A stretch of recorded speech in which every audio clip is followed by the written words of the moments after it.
So in 2003, I started teaching at the Drucker School. I started this program of courses at the Drucker School, which I had developed since the late 1990s. Let me start with asking a question, which was the question I asked myself back then, which is how do you offer mindfulness in a management context without arousing an immune response? So we all know that there's a great need for this kind of learning, but there isn't necessarily a great demand for this kind of learning. And that needs and demands are different. So part of the strategy or part of the challenge is how do you develop a rhetorical method to create an attraction for this in a place where there isn't necessarily a natural attraction to this. Now, as Gunnar mentioned, I teach at the Drucker School of Management, and I'm just curious to know how many people know who Peter Drucker is. So quite a few. Peter Drucker, as the Business Week cover suggests, is considered to be the founding father of the discipline of management. And we tend to associate the word management, at least in English, with business management, but what Drucker's real interest was how to create a functioning society. And he lived to be 95. I think he passed away in 2005, if I'm not mistaken. And he had lived through all the horrors of the 20th century and saw that, what happens when a society collapses. And his response to that was an understanding that modern societies were societies of organizations. And that if the society was to be healthy, that the organizations had to be healthy. And that for the organizations to be healthy, they had to be well managed. And so that's what really drove him into developing a systematic discipline for management. Of course, there was management before there was Peter Drucker, but how do you categorize it and structure this process of managing human effort and energy in a way that produces an effective result for a society? Profit was not Drucker's primary motivation. Cultivating social good was the primary motivation. So there was another stream to his work, which was this idea that you can't manage others until you manage yourself first. And there were, I think, significant writings that he had on how do you manage yourself, understanding your strengths, understanding how you learn, understand how you communicate, and all of that. So if we were to kind of put this together in a chart, we have this idea of a functioning society, and within that functioning organizations, and then we have the discipline of management. And then if we start to think about managing oneself, we have this notion of a functioning person, and then maybe that offers or creates a space for a discipline of self-management. And that maybe that's where mindfulness can play a very significant role. Now, interestingly enough, for those of you who know Peter Drucker was able to see around a corner, around a corner, around a corner in terms of social and economic trends, decades ahead of where the society was at. It was a fascinating, powerful skill of his. This is a quote from 1983 from a book called The Age of Discontinuity. Trained perception and disciplined emotion are as pertinent to the ability to earn a livelihood as they are to a mature human personality. That's mindfulness practice. So he's advocating mindfulness practice. I have to do math on the fly, 30 years ago. No, is that right? Yeah. So another stream of Drucker's thought is this notion of knowledge worker productivity. That knowledge worker productivity is the biggest of the 21st century management challenges. And in the next line, he says it's the survival requirement of the developed nations. Now, we don't see front page stories about knowledge worker productivity, but I think it's something that we all experience every day. Does anybody work on a factory line right now? Right? No. So, in terms of how at least the post-industrial societies are structuring more and more of our work is, in our minds in cooperation with other minds. And so if we start to think about, well, what is productivity? So Drucker understood there was a distinct difference between the productivity of a manual worker on a factory line and the productivity of somebody that works at Google, right? And that we hadn't yet figured it out. And that for all of us who are, at least 40 or older, we all grew up in institutions that were informed by the logic of industrialism. And that I think part of the challenge for our generation is shedding off those unconscious assumptions about what it means to be productive. So all these streams of thought came together, and I started to realize what knowledge worker productivity has basically done till now is to focus on the external, and which makes sense. It's also quite easy to manage and manipulate. To take a step back, if we think about what's the difference between the work of manual workers and the work of knowledge workers. If you've ever worked on a factory line, I worked on a factory line going through college, you're basically doing one thing. I was electroplating door hinges. And you do one thing, you do that one thing for 8 hours a day, you go home, you don't think about door hinges until the next day. You have a weekend where it's relatively free. While you're at work, no one's interrupting you, no one's pinging you, no one's sending you SMSs. People aren't interrupting you. You don't have any complex relationships with the other guys on the line. There's not a lot of emotional nuance. Now, shift to a knowledge work environment.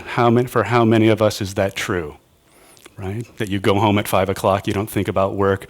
There's, emotional complexity everywhere in an organization, especially if it's a non-hierarchical one, right? I have to convince Rich to use his time and precious resources for my project. Well, Rich has got his own stuff. So, the quality of relationship is important. So we start to, and not only that, with the quality of your own mind that you bring to bear on your own work is essential. But where do we learn how to do that? So, as I said, how we've looked at productivity is primarily focused on the external. It's primarily focused on the technological, and no one would deny that these tools have made us more productive. I mean, I certainly, if you ask my wife, she'll tell you that I have a probably overly dependent relationship on my iPhone. But just thinking about the process of doing research, we used to have to go to a library to find a book off a shelf, and then you'd have to photocopy it and cut yourself with all the paper, and maybe an hour later you have one paper that you were looking for. And now we can get that same paper in a millisecond. So it certainly has made us more productive, but it also, has its own challenges in terms of distracting our attention. So maybe there's an internal approach, right? And maybe we can use our minds more effectively. And as Mishi mentioned yesterday, there is now starting to be research, a research paradigm looking at the role of mindfulness in work.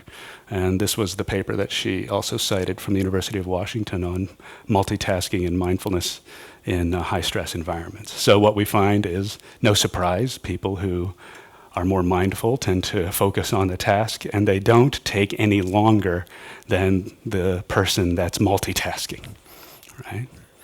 So in the end, it's a much more efficient strategy. Now, back to Drucker.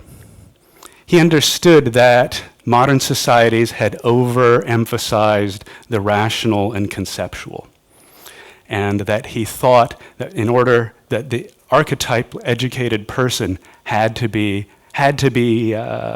trained to cultivate their perception as well, right? And so for him, what education meant was that you had a strong rational intellect, but you also had keen, enhanced perception. So again, it's pointing to mindfulness training. This is in 1989. 100 years before that, this is the slide that Amishi also showed yesterday, was William James talking about bringing back the wandering mind over and over again, and that if you can't do this, you can't master yourself, and that the education that would give this would be the education par excellence. And then, as she mentioned yesterday, the next line is like, well, but too bad there's no way to do this, right? I always thought, well, if William James had lived another 40 years and gotten a Fulbright grant, American psychology would have been very different, right? And then, interestingly enough, 100 years before that, you have Adam Smith himself talking about cultivating the impartial spectator. That the impartial spectator was this agent that watched your own action to determine its morality, right? That moral action was dependent on having clear perception of what you were doing and why. So when I'm thinking about introducing something like mindfulness practice into what is usually a fairly conservative environment, what I try not to do is introduce what I call WAS, weird Asian stuff. And how do you bring about references from your own culture that say the same thing? But when you're half Japanese, this is also part of the deal. And we have then this profound tradition of understanding that attention, for East Asians at least, and for Japanese in particular, attention is the starting place, or at least traditionally was the starting place for education. That without a strong, stable attention, you couldn't do anything else well. So the cultural difference is one culture emphasizes rationality and concept, the other one emphasizes perception and attention. And now I think that they're coming together. I like to think now that the spiritual has now become practical, right, for our own survival. And so something like Mindfulness Week, where you're bringing together people who are working with the elderly, people who are working with children, people who are working with business people, right, in all of these different spheres of life, in a way is a reconstruction or a completion of a society that only did one half of the deal, right? And now we're bringing in the other part. So it can be a more complete way of being human. I think I took this slide out in the interest of time, but Drucker also talked about this. In 1957, he wrote a book called Landmarks for Tomorrow. And he talked about the need to fuse the spiritual with the material. And that we need, I think the exact quote is that we need a return to spiritual values, not to undermine the material, but to make it fully productive. So, and that he understood that if we had a society that was simply based on materialism, on rational self-serving interest, that it would end in disaster. And that his understanding was that we needed to fuse compassion with our ability to manipulate the material world. And then we would potentially have hope. So, we've talked about attention. Now, what is attention? This is a good question. Actually, nobody really knows the answer, what attention is. But in the school that I was taught in, which was by a man named Mihai Csikszentmihalyi at the University of Chicago, he thought of attention as energy. That attention is an energy source of limited supply. And as we talked about yesterday with Amishi, that not only is it a limited supply, but it's extremely unstable. It habituates to certain ways of seeing the world, and that it's easily distracted. But we also know through things like flow research that focused attention fuels performance. We know through attachment research in child development that attention fosters connection, right? And attention is the energy supply that allows us to know ourselves in the world. Now, if you are in an environment that is a working environment that requires focused attention to get things done in relationship with other minds, right, this becomes a core skill to have. Just as like we assume to be employable, you have to read and write and do all those other things. So I think that intentional mental and emotional processes depend on focused attention, and that for human productive power. Now, this is something that we can discuss, whether humans will be doing the work in 20 years, which I think is a really interesting shift we may be looking at. But as long as we're assuming humans are doing the work, focused human attention, I would argue, is the basis for productive power in a knowledge economy, to the extent that it isn't replaced by software. So how do we learn how to cultivate and manage attention? I work on 4 basic categories of attention development. And so in the course, we learn about 6 different meditation practices, but we learn a whole set of other daily life practices. I never use the word daily life because daily life sounds boring. What I actually call them is live fire. And live fire is a military term for when it's not a drill and the bullets are real. So we have a whole set of live fire practices because this is your life, right? This is your income, or this is your work, this is your marriage, this is your child, and the quality of your attention that you bring to all those things matter, right? So returning to attention is a basic meditation strategy we all know, right? You focus your attention on one spot, it naturally wanders off, and you come back, returning over and over again, building up the fundamental muscle. You can also do this in line at the grocery store, in the meeting, in the weekly staff meeting, while you're waiting for your airplane, or your luggage, for that matter. All of that, right? So that's the basic foundation. And then as we lay that foundation, we get more and more complex, what I call advanced Jedi mind skills. Then the next set of practices is something called reset attention, which is learning how to step out of a certain way of seeing. This is, in Zen, it's called beginner's mind. How do we start to bring a fresh attention to an endeavor or an event or a moment? My favorite example of this is a man who goes home, one of my students, and he imagines, he pulls into his driveway, a home that he's been living in for 15 years. He imagines he's never been there before, and then suddenly he notices a tree in the front yard he's never seen. And it blew his mind. Now, what does that have to do with management? For many people, most of us assume what we see is what there is. And that the idea that an attention envelope has a limitation doesn't occur to most people because we've never been told that it does. And so for that person, it was a revelation that he could not see a tree in the front yard of his home for over 15 years. And the result of that was that it was extremely humbling, and that it changed his way of communicating with people, because he was used to giving orders rather than asking, what do you see? So then we move on to what I call directing attention, which is what mindfulness practice is. It's how do we start to direct attention to the internal flow of experience, physical sensations, emotions, thoughts, mental constructions, to see what's going on inside. We do this through meditation practice, and we do it through a set of systematic live fire mindfulness practices that are tools that we learn to see how the mind is constructing a situation and what's the result that construction brings. And how do you start to disassemble that construction, the set of physical sensations or emotions or assumptions and actions while they're happening? You know, again, it's a live fire. We're in the meeting and there's an impulse that happens. The executive wants to blurt out something, and she catches it right before it happens and dismantles the reaction. And so the potential destructive result is averted. Then the final set of practices are practices around transforming attention.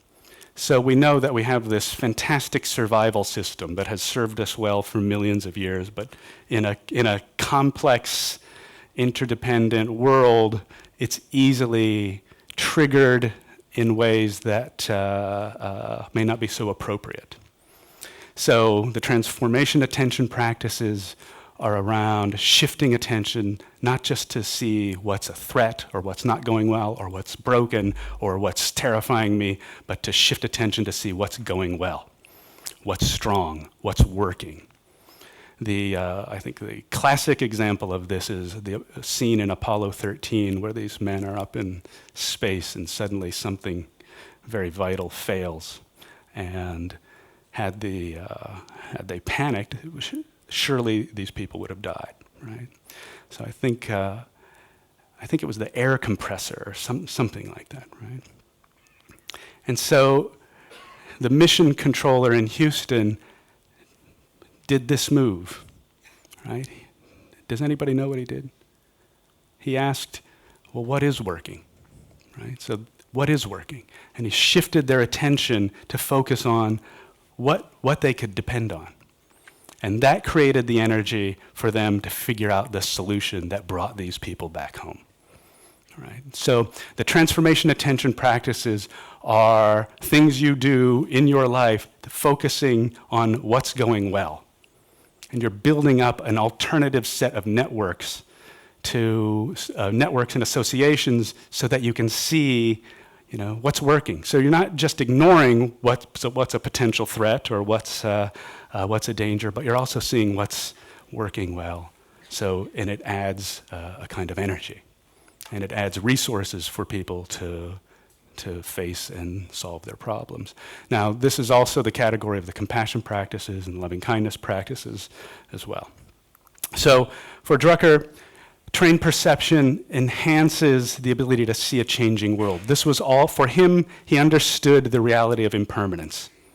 And he also understood the reality that human beings get stuck in a certain way of being. And to the extent they get stuck in that certain way of being, they can't adapt to a changing reality. So in the 10 years I've done this, I start to call up my old students and say, okay, what did you really get out of this? What happened? And the modal answer, the most frequent answer is, what did I get out of this? What I got out of this was the ability to create choice. I got the ability to create choice where my survival mind didn't think there were any choices. And one man actually invented a new engine because he was able to unstuck himself from his way of seeing this project he was working on and created a totally different way of thinking about this project. And I think he has patented that project now. So we learn how to create choices by stepping out of our old ways of doing things, basically. Now, I started out this conversation talking about productivity, and in this way, I don't mean productivity in a widget stamping, electroplating, let's make a bunch of objects and churn stuff out sort of way, but I think in a knowledge environment, we really bring ourselves to this work. I mean, I would assume for all of us here, our work is really us. That's why it doesn't ever turn off. And so there's the productivity of getting things done, but I think there's something much larger that we have to also start to talk about, which is generativity, right? And that's about creating choices and possibilities in a larger sense for what it means to be alive, right? And sometimes it means people leave an organization because it's not really suiting them and they want to go off and do something else. Or sometimes it means they restructure how they understand a relationship they're in because they realize it's much better than how their survival mind had conceptualized it. I think that as we start to face all the different things that are coming down the pike, the ability to be generative in that moment is going to be essential for us. Right? It's very clear that our institutions are really straining now, and that the way that we have seen and done things is maybe not so effective. And so the skill, for me, what mindfulness is what the promise of mindfulness is the ability to step out of these old ways of doing and step into the scary, disorienting world of seeing something in a different way and trying something new. Because we have to. We have to. If we don't do that, then I think we're going to be in trouble. Classically, knowledge has been for being. In the ancient Greece, knowledge was for being. It was for the upper classes. And it was knowledge for understanding what it meant to be alive. And then in modernity, we developed knowledge for doing, starting with steam engines and things like that, the applied sciences and engineering. Right? So we've been focusing on manipulating the material world for the last 200 plus years. Now it's coming back around again. And I think what mindfulness is offering is the ability to fuse knowledge with being with our profound knowledge for doing. And in that way, I hope can transform this world. Thank you.